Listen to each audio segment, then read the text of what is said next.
إذ قال يوسف لأبيه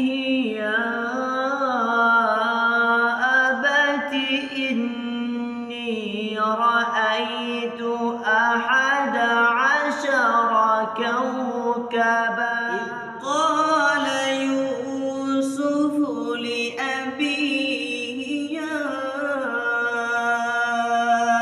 أبت إني رأيت أحد عشر كوكبا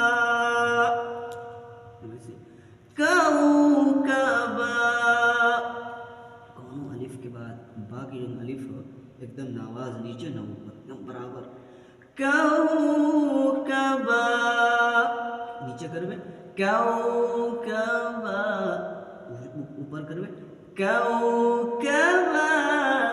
नोट हुआ लेकिन बीच वाला कौकबा